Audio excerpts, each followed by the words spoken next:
the world, throngs of people hailed the end of the war in Europe. It is 5 years and more since Hitler marched into Poland. Years full of suffering and death and sacrifice. Now the war against Germany is won.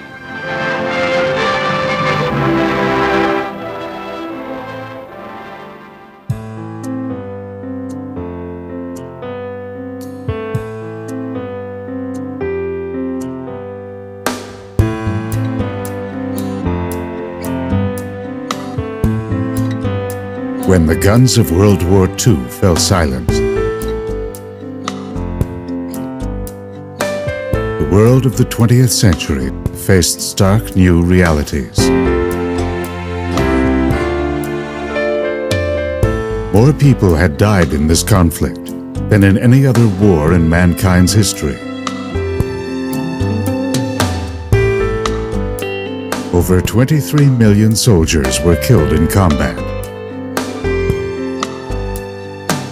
Nearly 40 million civilians perished, and 11 million people, including 6 million Jews, had been systematically murdered by the Nazis and their collaborators. The economies of Europe were devastated.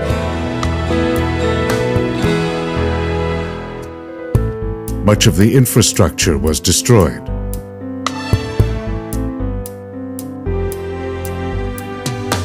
Borders had been redefined.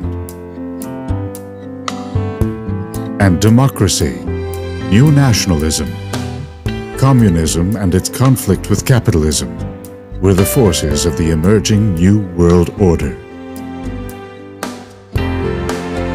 And for the Jews, once again, their faith had been tested, their world shattered, and their future uncertain. Destiny Films presents Faith and Fate, the story of the Jewish people in the 20th century. Episode 6, The Miracle of Israel, 1945 to 1948.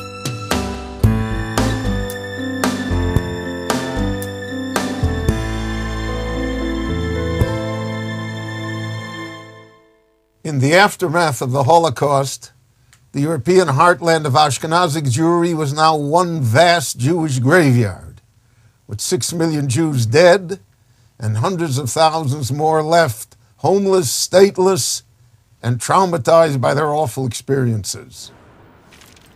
Now, with the Germans defeated, the rest of the world was about to see for themselves what Hitler's final solution really meant.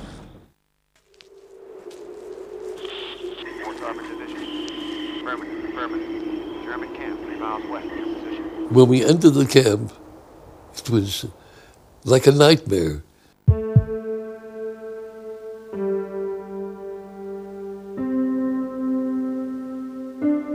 The first sight was all the dead people blocking the camp entrance. They were laying on their backs because they were shot with a .50 caliber machine gun. And I saw the body. I couldn't understand that this was alive just a couple of hours ago before the Germans ran away. I was stunned. There was 10 to 15,000 dead when we came in. Walked further into the camp. Oh my gosh. As if the dead were walking. As if their bones were kept together by sinews of skin. I was just completely torn. I said, no one's going to believe what I see now. And that's the truth. No one did believe me.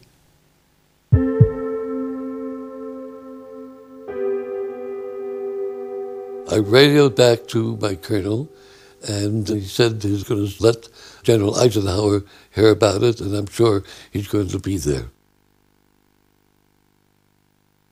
He was astounded. He couldn't believe what he saw. I find it riveting to this day, and to his credit, that one of his first directives says, I want now that reporters and cameramen come immediately to film what we see here. One, so the world should know. And two, these are the words pregnant with meaning, because years later people will deny this ever happened.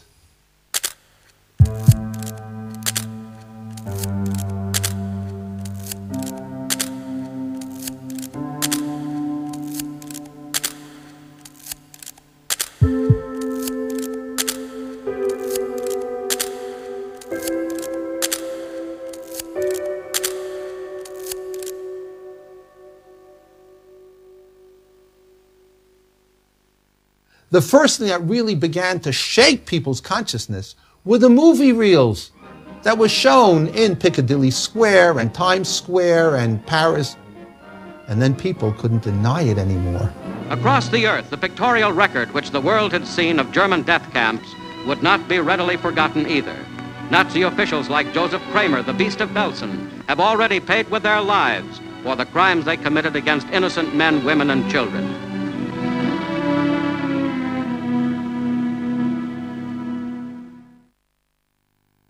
People were dying regularly after the so-called liberation because, for example, the troops didn't have the proper food to sustain these people and gave them food that was far too rich. The Soviet Red Army was far better because they had much more of an understanding, and therefore they provided the right foods immediately.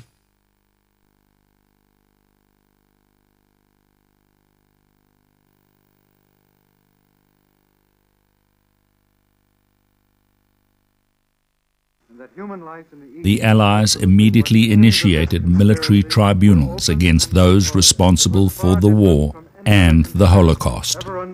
That all the defendants participated as organizers or accomplices in a common plan or conspiracy to commit crimes against peace, war crimes, and crimes against humanity. This order, dated 16 September... At the main trial at Nuremberg, former center of the Nazi Party rallies, 24 leading German Nazis and 6 criminal organizations, including the leadership of the Nazi Party, the SS, the Gestapo, and the High Command of the German Army, were brought to justice for their war crimes against humanity.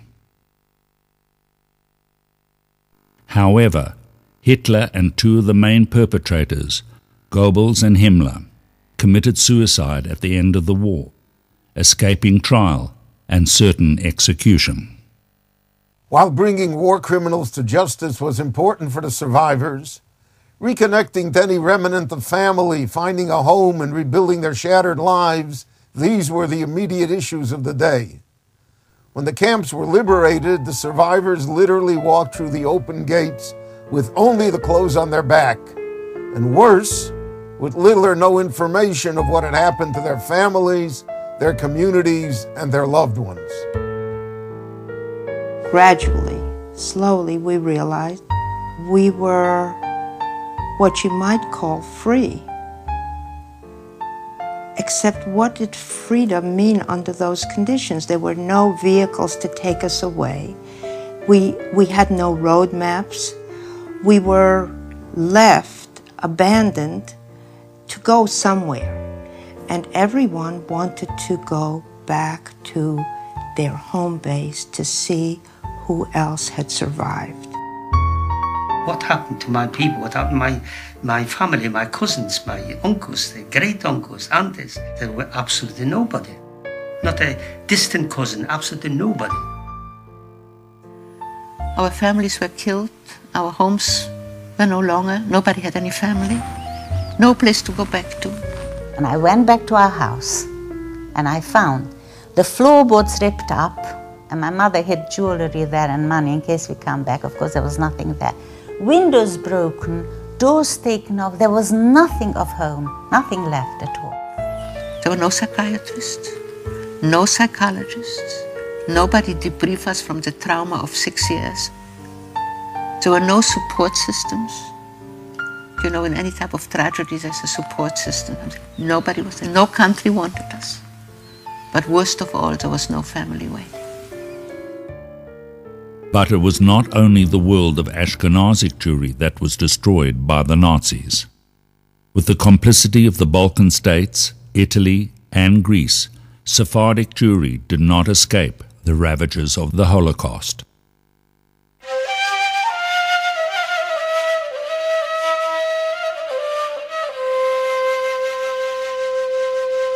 When the war was over, the Sephardic Jews of France were gone. The Sephardic Jews of Holland were gone. By gone, I mean had been murdered. The Jews of Sarajevo, Sephardic Jews of Europe,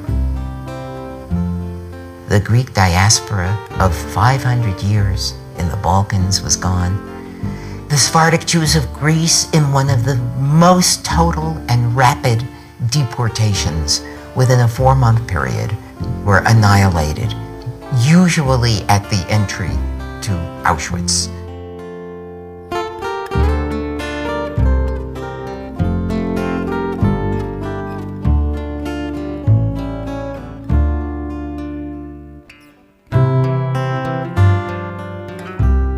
After World War II, about 2/3 of Sephardic Jewry had been annihilated in Europe, but the entire civilization had been destroyed.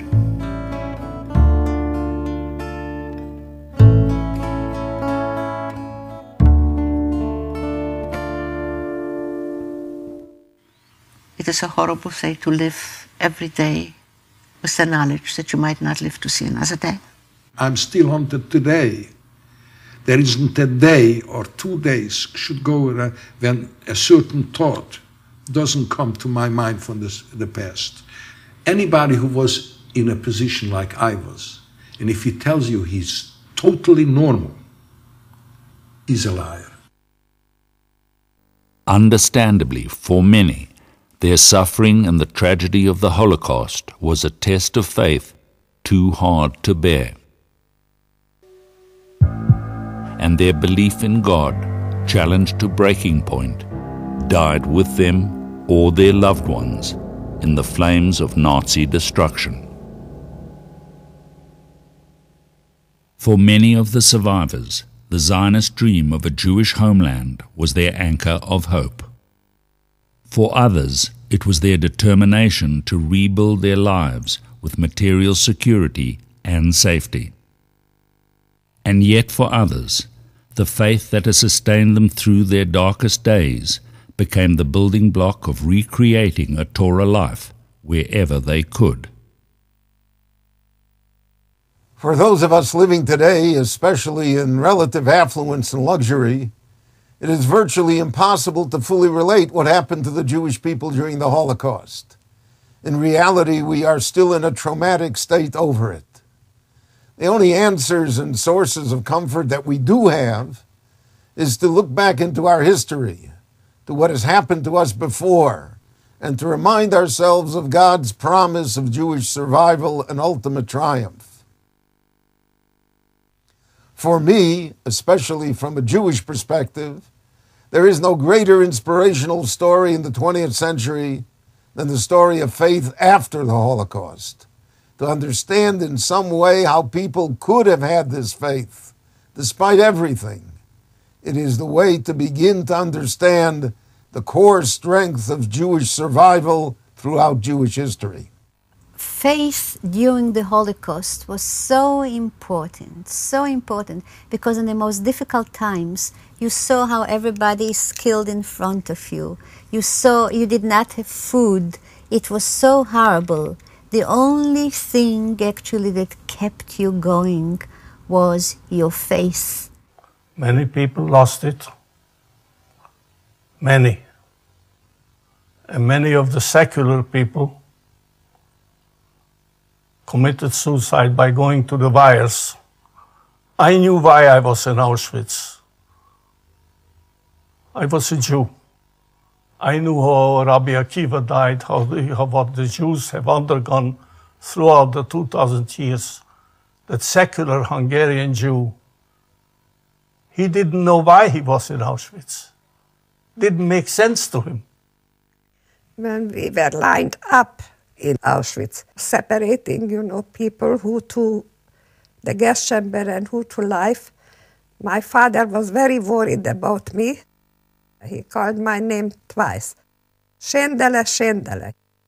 Continue to believe in HaKadosh Baruch Hu. Continue to believe in the Torah. Continue to believe in all the mitzvot and keep them. And whatever happens, take in faith the Yisurim, the tortures of HaKadosh Baruch Hu, and never turn away from him. That gave me a lot of strength. A lot of strength. My father said, we must have trust in God, trust in Hashem Baruch. That meant to me that his faith wasn't broken yet. He knew where he was going. He knew that he was going to be taken back to Auschwitz, which meant to be thrown into the gas chambers. But he still said that we must have faith. That's the last time I have seen my father. God's spirit is in everybody. This spirit goes back to the source. God, in his own way, he took people's life. Every human being will have a reckoning day. But a man who was around there, who died there in a concentration camp, reckoning is over. And he's given the highest award of heaven because he died for the sake of God. The way I think of faith is like an eggshell. It's a fragile thing. And you have to hold on to it. I mean, it can withstand a lot of pressure, but then the slightest thing can shatter it. I had grave questions of the purpose of life. If this is what life has to offer, what's the point? And if there was a point, I had to find it and make a decision. It wasn't a decision up here, it was a soul decision to attach myself to the rope of Jewish history and Jewish belief. It was my act of rebellion against the forces of destruction. It was my act of affirming that I am alive and that because I'm alive, I had an obligation to make the rest of my life meaningful and purposeful. And I had to give my children something more than a history of destruction. And my sister said, where was God? How can that be? And I am not going to do anything. I'm not going to keep Shabbos. I'm not going to. And I thought, she is right. And my brother says, well, can you imagine? It was like hitting back at God. God forbid such a thing. But we felt so bitter and so terrible. But we weren't normal, you know. We were very highly strung and peculiar. And when Pesach came, it was automatic. We said, what are we going to do about Pesach? And my sister said, we're going to chuck out all the dishes we have, all the saucepans. We're going to buy new things, and we'll have a proper Pesach. And the smiles on my brothers and sisters' face, it was like a relief. Suddenly we're allowed to become normal, you know? And my father said, you saw how your mother was killed, 2 of your brothers. You saw how the rabbi was buried alive. And you saw everything. My child, you must remember and you must tell about it. But my child, ubacharta b'chaim, you must choose life. In the hospitals, I got myself books and taught myself partly English, German, mathematics, and physics. And it is my faith that helped me along all those years that I started out from nothing, and then I got my bachelor's, then my PhD, and all my life I was a professor of physics. My work is found in every science library of the world. My faith has been with me all along. If it weren't for my face, I couldn't have reached what I have reached. When I look at my grandchildren, when I look at my children, my sons who are full of Torah and secular education and so on and so forth, it's only my face that carried me along all those years. Every survivor's story of faith is a living testament of triumph over evil. It is a far more powerful and positive message to tell over to our children how the Jewish people have continued and survived and grown despite what has happened to us. All these survivors, these saved remnants, they scattered like seeds in the wind, like dandelion seeds being blown all over the place.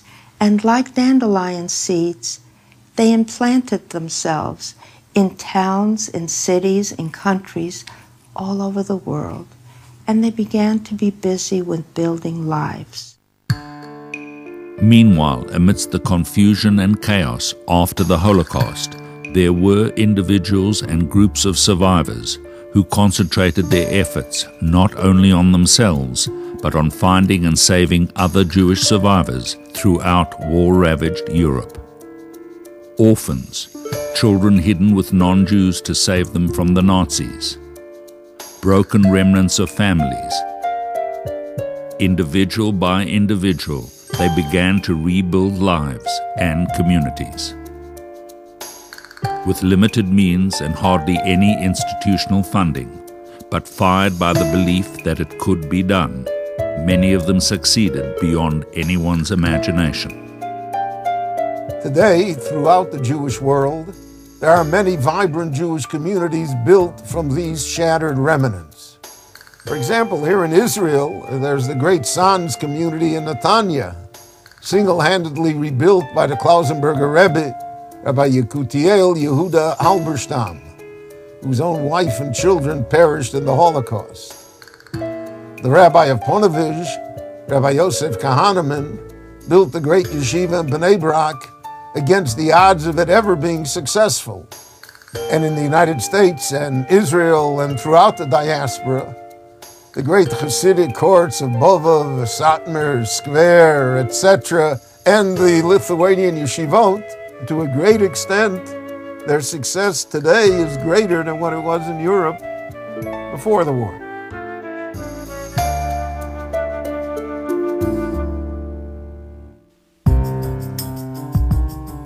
After the war, the Allies faced a major humanitarian crisis. The economies and societies of war-torn Europe were devastated. Millions of refugees had to be repatriated to their countries of origin.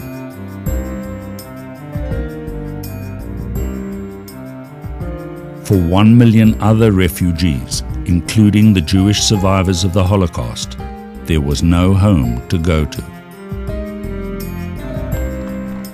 Some did try to go home, but even after the terrible persecutions and events of World War II, anti-Semitism continued to prevail in most parts of Europe, especially Poland. There were people in Poland that were very anti-Semitic against us, very anti-Semitic against us.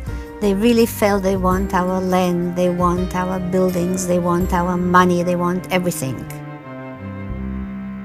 The Poles attacked us, 120 Poles. They were upset that we survived, and this is why we were hiding upstairs. But then they discovered our place and they opened the door, and my mother stood up with the baby. I was sitting behind her.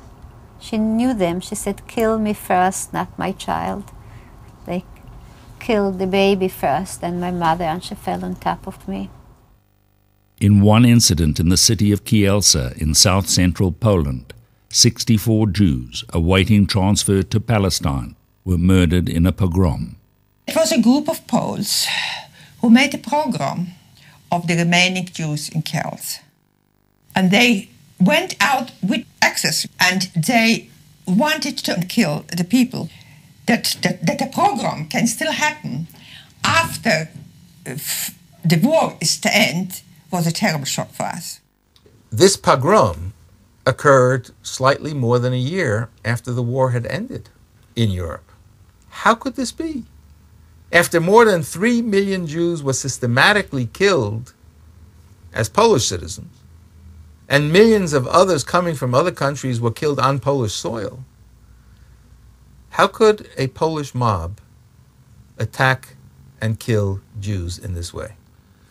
One of the consequences was that the several hundred thousand, maybe 300,000, 350,000 Jews who had come back and were living in Poland decided at that point it was no longer a viable place for Jews to live. For a brief period after the war, impoverished Polish, Lithuanian, and Russian Jews who had been exiled into Central and Asiatic Russia during the war were allowed to leave the Soviet Union. To cope with all the refugees, displaced persons camps were set up by the Western Allies in order to accommodate stateless and homeless survivors. DP camps were set up for displaced persons. At that time, we were known as the Sherit HaPleitav, the saved remnant. And it's actually a biblical, it's a prophetic statement. And they used the Jewish way of describing us, which was the saved remnant, because we were saved. We were saved for what we didn't know yet. By this time, world Jewry, who could do little to help their brethren during the war, began to coordinate their efforts, and Jewish organizations worldwide came to the aid of the stricken survivors. The American Joint Distribution Committee and its British counterpart, the Jewish Relief Committees, set up food distribution centers, medical facilities, and schools. It wasn't only organizations that came to their aid. Individuals from all over the world volunteered and went to the DP camps to assist their fellow Jews. Under the prodding of people like Rabbi Alexander Rosenberg and other rabbis who were attached to the United States Army, the American Army printed a shas, an entire set of the Babylonian Talmud, so that Jews would have a Talmud to study. It was a remarkable thing that Jews asked for it. And it was even more remarkable that the American Army saw fit to do it. Because you have to rebuild the people. And you can't just rebuild them with chocolate bars. You have to rebuild their inside. You have to rebuild their faith. You have to rebuild their purpose in life. Without a Talmud, the Jews found it very difficult to have such a purpose. To help the survivors with their greatest need, finding out who in their family was still alive and where they were, Jewish relief organizations, together with the Red Cross, began the long process of coordinating lists of Jewish survivors and posting them in every camp. They always used to put out fresh list every day, the people who survived, who came back. And all of a sudden I see there my sister on that list. My mother was running around from office to office. There were postings, people were producing lists of people they had encountered along the way, people they had encountered in a camp somewhere, people they actually saw die. People wrote letters to so-and-so DP camps in Germany. We didn't know where, when, what, and these were carried from place to look for relatives all over the world. And my older sister got one of those letters, and she came back to Hungary. My sister I met in Siget. She was crying and thinking she came home and she has nobody in the world. And here, all of a sudden, she sees me coming just across the street, and she started to scream. And since then, we were inseparable. Even after all they had suffered, the survivors were now facing a stark new reality, that of being rejected and unwanted. There was a boy of 16 in Bergen-Belsen who said to us, "Everybody has a home. The Americans have a home, the French have a home, the British have a home. Only we don't have a home. We must go to Palestine." But for the desperate survivors, returning to Palestine was not possible. The British, who controlled the country, remained adamant. Their official immigration policy, as stated in their White Paper of 1939, continued to severely restrict Jewish immigration to Palestine. The British passed this White Paper, which put the end to the pledge of the Balfour Declaration of November 1917, where Britain had pledged itself to facilitate, as the language had it, the establishment of a Jewish national homeland in Palestine. How so? By saying that within the next 5 years, only 75,000 Jews would be permitted to enter the Holy Land, thereafter with Arab consent. Everybody realized that no Arab, given a free choice, would allow any Jew to come into Eretz Israel. That's the White Paper of 1939, which, alas, remained in force throughout the war. One of the forgotten facts of the history of Palestine is that the British White Paper of 1939 went against the terms of the mandate given to Great Britain to rule the country. The League of Nations Permanent Mandates Commission, by a majority vote in May and June 1939, said the White Paper ran counter to the original British pledge of the Balfour Declaration and the mandate. So in effect, the British, by merrily doing thereafter what they wanted, acted in an illegal fashion according to the League of Nations. History is full of broken promises. In reality, the British, serving their own self-interests, actually turned against the Jews that they were meant to help. In 1922, the British gave 3/4 of Palestine to the Arabs, which later became Transjordan and then Jordan, and ignored their League of Nations obligation to create a homeland for the Jews.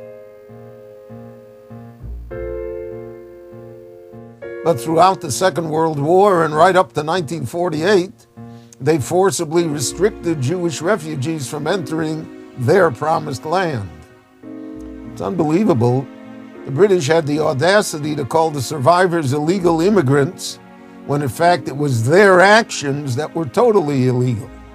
But who was there to police the British?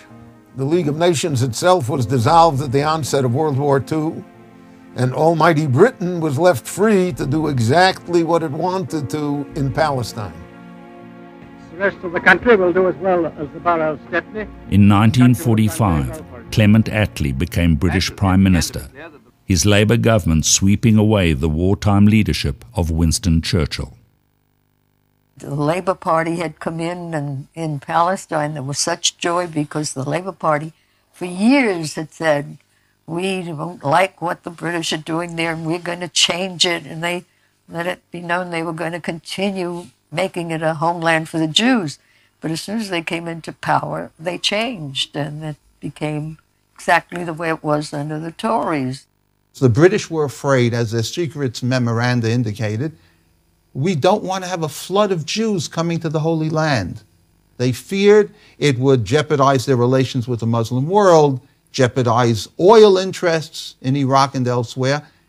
It's ironic that in our greatest hour of need, the doors to the promised land, promised also by the Balfour Declaration, were barred shut. The dominions of the British Empire, Canada, South Africa, New Zealand and Australia followed Britain's lead, restricting immigration of Jews into their countries, as did countries in most of the rest of the world. In the United States, the Johnson Act of 1924, which restricted immigration to America, was still in effect after the war.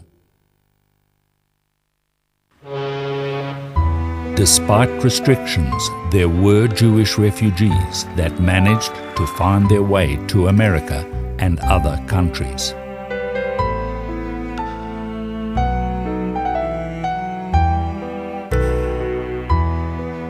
The majority were not so fortunate. For the desperate survivors still in the DP camps, with the world turning its back on them, there seemed to be no solution to their plight. There were some good-natured liberals who said, let the Jews go back to their homes after the war, and that will prove that we are setting up a good democratic world, having defeated Hitler and his minions. Go back to what homes? On the blood-soaked soil of Europe? That was absurd.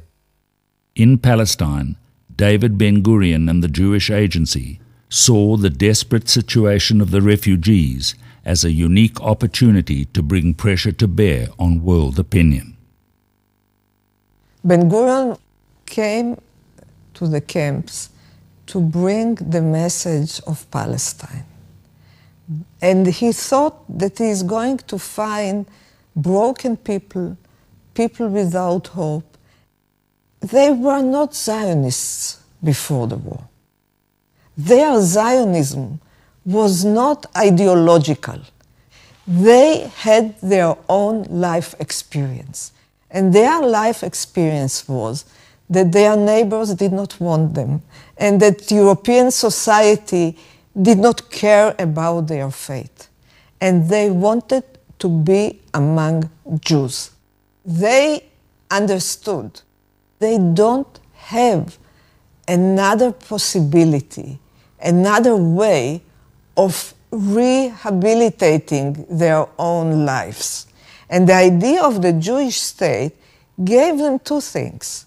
First of all, it gave them purpose.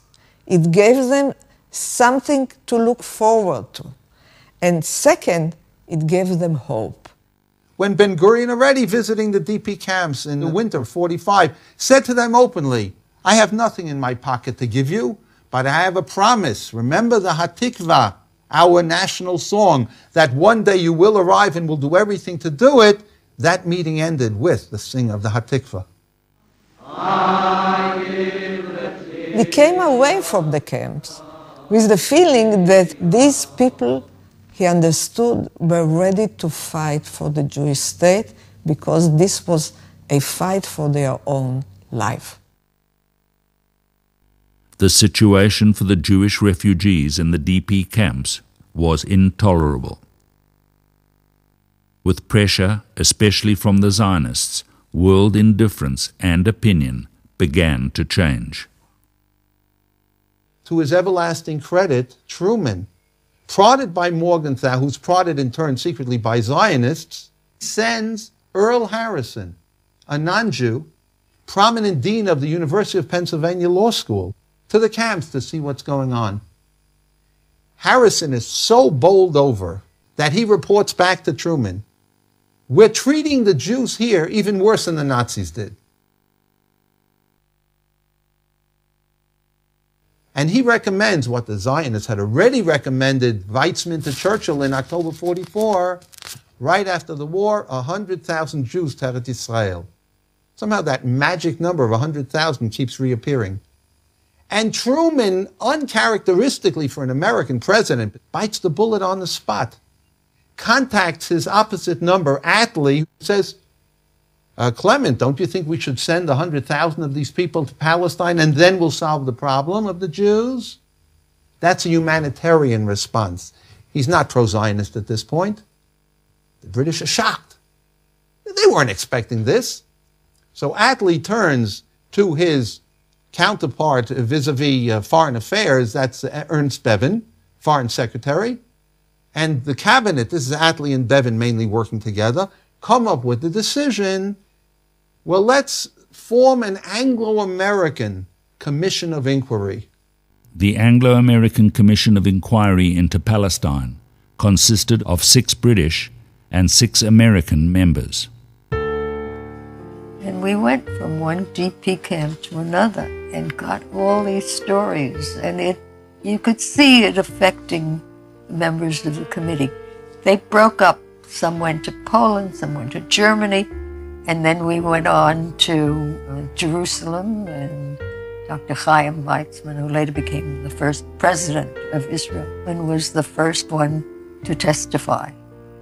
And he told the committee that there had to be a homeland, that everything he had been telling them would happen was now happening. And he was so impressive that you wondered how anybody could not believe what he was saying. All 12 members unanimously recommended that 100,000 refugees be sent to Palestine, and that Palestine should become a binational state, guaranteeing safety for Jews and Arabs alike under international trusteeship. The Zionists were in a quandary. We want 100,000, we certainly don't want binationalism. The Arabs were certainly opposed because they want it all. They certainly don't want 100,000, they don't want binationalism. The recommendation of the committee came as a shock to the British government, and they immediately rejected the plan. The Jews should establish a monument to commemorate Ernest Bevin, the British foreign minister, because of his obstinacy.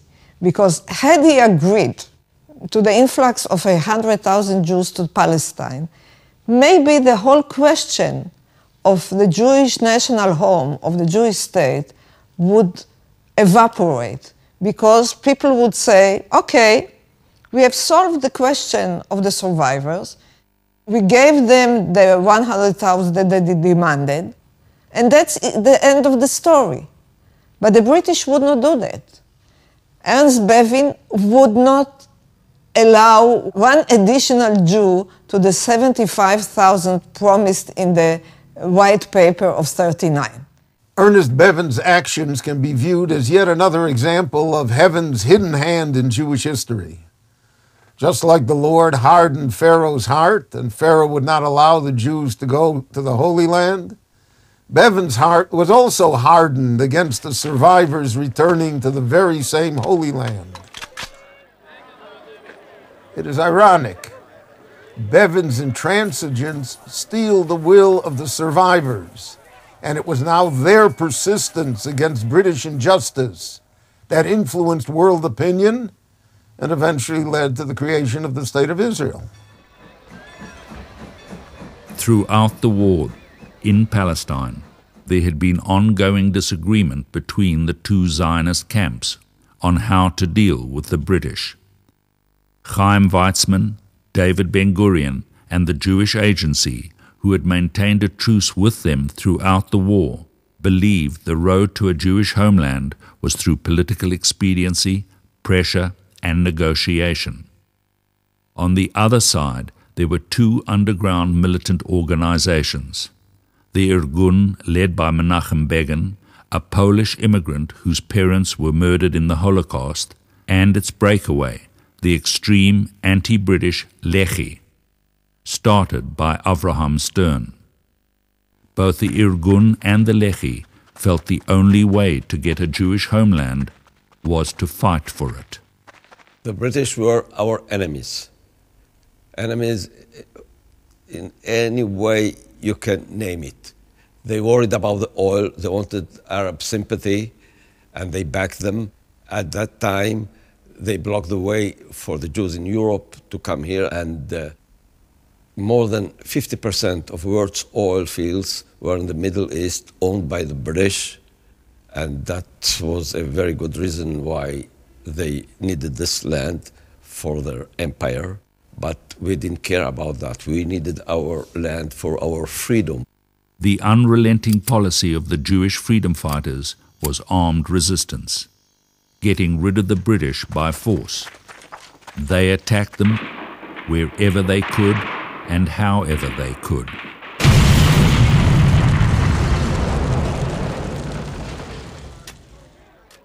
At the same time, Ben-Gurion actually didn't believe that we can kick out the British from here, and that's why he thought that what we did was dangerous for the relations with the British. The inflexible attitude of the British changed their relationship. Although Ben-Gurion, Weizmann, and the Jewish Agency could not officially alter their position, unofficially through their military wing, the Haganah, they joined forces with the Irgun and the Lehi. The United Resistance Movement, created after October 45, when the British continue basically the White Paper, restrict Jewish immigration even after the Holocaust into Eretz Israel, led to the unity of the armed different groups in Eretz Israel. They worked together for the first time, blowing up railroads, bridges leading to Eretz Israel, British boats trying to intercept, and radar stations also. It was very difficult to fight the British. We were few all over the country, and the British had about 100,000 troops, soldiers and policemen in this country. We didn't have proper arms to fight such an empire. The only way to get arms was by breaking into British camps to get arms from their stores, and we knew that by that we sacrificed lives. It was a painful way to get arms, but we had to do it. Ignoring the unbending policy of the British against Jewish immigration, the Zionist escape movement in Europe, the Bricha, with the covert help of the French and Italian governments, stepped up its clandestine efforts to smuggle Jewish refugees to Palestine. In the summer of 1946, more than 4,000 immigrants were smuggled into Palestine. They were moved secretly in small groups across Europe, from country to country, on foot and in disguised trucks.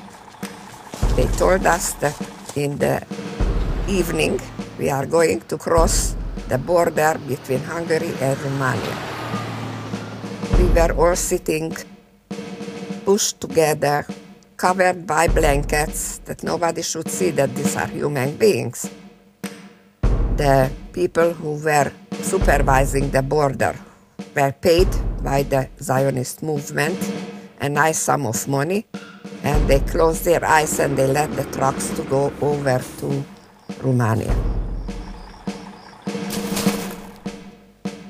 It was a treacherous journey over thousands of miles of difficult terrain,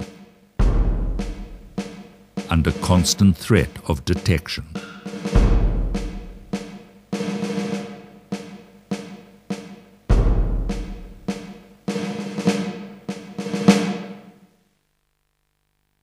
And when they arrived at ports in Italy or France, they were crowded into decrepit old boats that the Zionists had purchased clandestinely to smuggle the survivors into Palestine. We went to the port city of Constanza, and we saw from far away, and we were thinking, my God, a ship like this, is for the animals, it's not for human beings. But in the same token, who cares? As long we are going to get Bezrat Hashem to Eretz Israel. The British could not stop the ships at the ports of embarkation because France and Italy did not cooperate with them. And they could not allow the ships to Palestine because this would be the end of the white paper policy that the Arabs would not agree to. The British, however, soon committed overwhelming forces to counteract further immigration. They mobilized 80,000 British troops, as well as the bulk of the Mediterranean fleet of the Royal Navy, to prevent the immigrants from entering Palestine. Ignoring international law, the British set up a naval blockade, stopping and boarding the immigrant ships in mid-ocean. Taking control of them, they escorted the ships into Palestine, where the refugees were sent to a detention camp in Atlit, a small village outside Haifa. Of the 63 boats that attempted to break the British blockade, only one officially succeeded. We were coming near to Haifa, and then after a few hours, we see some huge army boats coming towards our boat. And they took their microphone and they were calling to us, we are the British occupiers of Palestine. You cannot enter the country. Our leaders told us, don't be afraid. We will get to Eretz Israel. You just go all on the deck of the ship and cry. Which one was not difficult for us to cry. And beg them that you went through the hell, which one is all true, and you want to come to this country because you need to recover from all the hardship, that you lost your parents, you have nobody, you're young, you're not coming here as soldiers. So after a few hours of discussion between the leaders of our boat, our ship, and between the British Army, we were given the permission to come to the port of Haifa. The lines of people were unbelievable waiting at the port. This was the first boat to arrive to Israel after the war. They wanted to see whose children are alive, whose relatives remained. There were 63 boats that made it from the cursed ground of Europe on the way to Eretz Israel, stopped by the British. 52,000 Jews on those boats. They endangered everything, their lives. But they knew the risk was certainly worth it, far better than what preceded them in Europe. Every month, according to the quota of the White Paper, the British released 1,500 Jewish refugees from Atlit into Palestine. But the immigrants continued to arrive, and the camp soon became overcrowded beyond its capacity. In the summer of 1946, the British decided to deport the immigrants to Cyprus. They hoped that these detention camps would act as a deterrent, but they didn't. The immigrant ships kept coming, and the confrontations between the desperate survivors and the British often turned violent.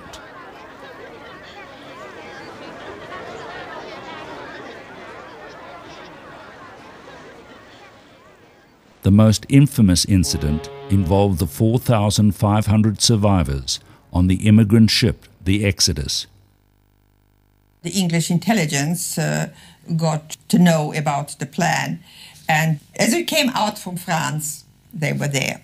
Daily they would approach us, they would say, in the name of His Majesty's government, we know that you are Jewish illegal refugees. Please turn around, go back, because you will not be allowed to land at your destination. By the time we reached the last day, there were 7 British ships around us. When they came to the conclusion that we are not heeding their command, they rammed the ship. The British boats were sandwiching us in now, and our boat was lifted up into the air. And we heard the boards of our ship cracking, splintering. The water went in and people were standing until here in water, the people that were on the lowest deck. Soldiers, helmets on, each of them had a shield in his hand, and they were ready to jump from their boat, but 800 hands were raised and 800 cans of goods were flying in the direction of the British, and within a few seconds the British decks on the 2 sides were cleared. The soldiers ran away because there was an overwhelming response, cheers of the young people.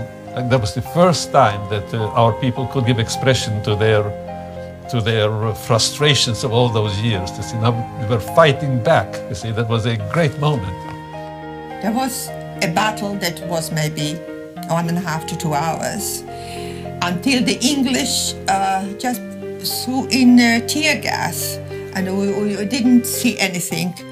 A young fellow threw himself at the grenade and threw it back at the British boat. Now the British saw that he picked up the grenade and they killed him.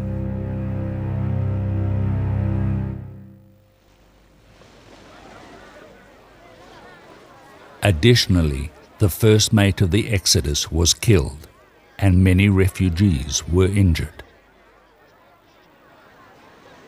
Now, under British control, the crippled exodus was taken into Haifa port. All of a sudden, from one of the rooftops comes the melody of the Hatikva.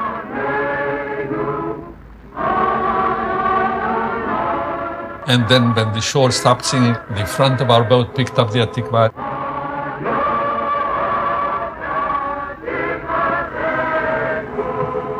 And it was to the melody of Hatikva that the boat sailed into Haifa. It was a great moment.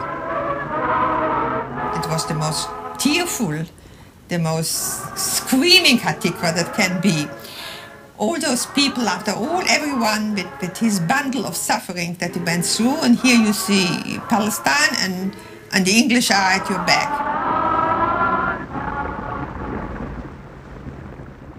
In Haifa, any hopes the survivors had of staying in Palestine were dashed. They were met by British troops, who immediately transferred them to 3 waiting ships that had been refitted and fenced in to prevent any resistance. The survivors thought they were being deported to the internment camps in Cyprus. However, the British had decided to ship them back to France as a deterrent against illegal immigration. In the harbor of Dubuque, France, another act of the drama unfolds as the Runnymede Park, one of 3 ships bearing 4,500 refugees, the displaced persons removed from the Exodus, bound for Palestine, refused to land in France. Lo nazuz mipo, we will not move from here. Israel, only to Israel, only to Israel.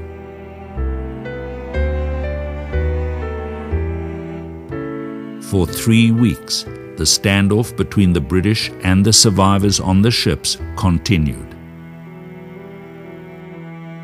Living conditions were deplorable. The refugees were crammed into overcrowded holes and endured stifling heat, yet they would not give in. The British ran out of patience and they said, if you will not leave the boat by the end of next day, then we are taking you to Germany. It immediately created such an outrage around the world that hundreds of correspondents came to Port Taboo to cover this story. A story of a country sending these Jews who had suffered so much back to Germany, to the death land. The irony is that the British plan backfired. The plight and resistance of the Exodus survivors swayed world opinion against the intransigent British and in favor of the Jewish cause. Seemingly, these refugees had come so far for so little. However, with only a glimpse of the promised land before being sent back to Europe, and armed only with their own will and determination, these saved remnants were a pivotal force in the fight for the Jewish homeland. On another front in Palestine, the British had to face mounting pressure from the united resistance movement of the Haganah, the Irgun, and the Lehi. We blew up their trains, police headquarters again and again, shot British policemen. Many of us were killed, many were wounded, many were arrested. My best friend, Alexander Rubovich, was tortured to death by the British.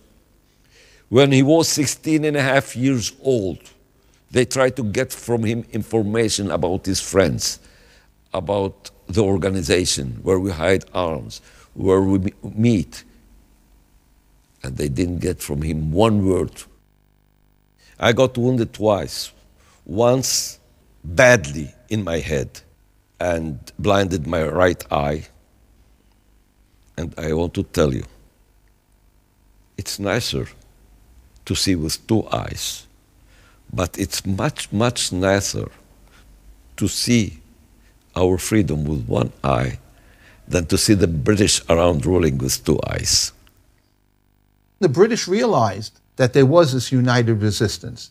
How do you capture the leadership of both the Haganah and the Jewish Agency and bring moderates into the picture, put an end to more militant Zionism? So they came up with a plan called Operation Agatha.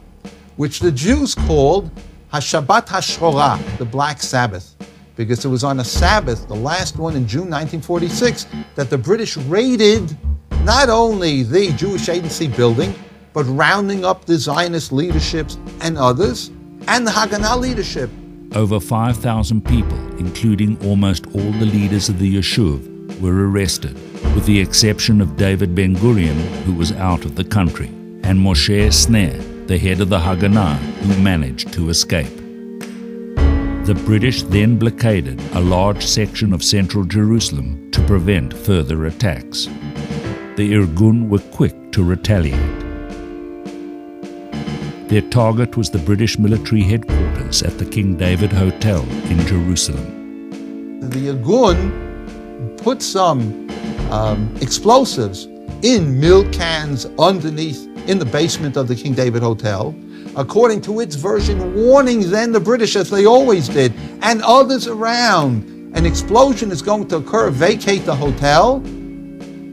It didn't happen. The British position was either their position, we never got the warning at the top, or B, we're going to take orders from the Irgun. And as a result, either way you see it, it led to a terrible tragedy. The hotel housed the British Army headquarters and the Palestine government offices.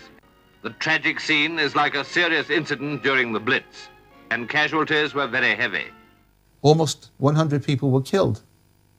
This obviously soured the public, and the Haganah distanced itself immediately from the Irgun, saying we never gave any support, etc. And from that time on, the United Resistance Movement was over.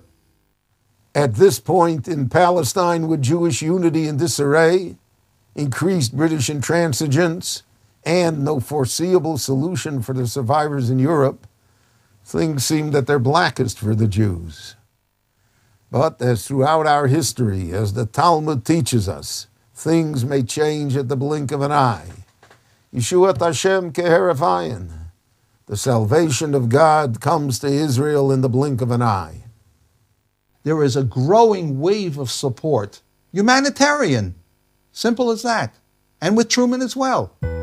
Eleanor Roosevelt, the #1 international woman in the world. I mean, it's clear. It's sent by Truman later to travel around the world as a goodwill ambassador.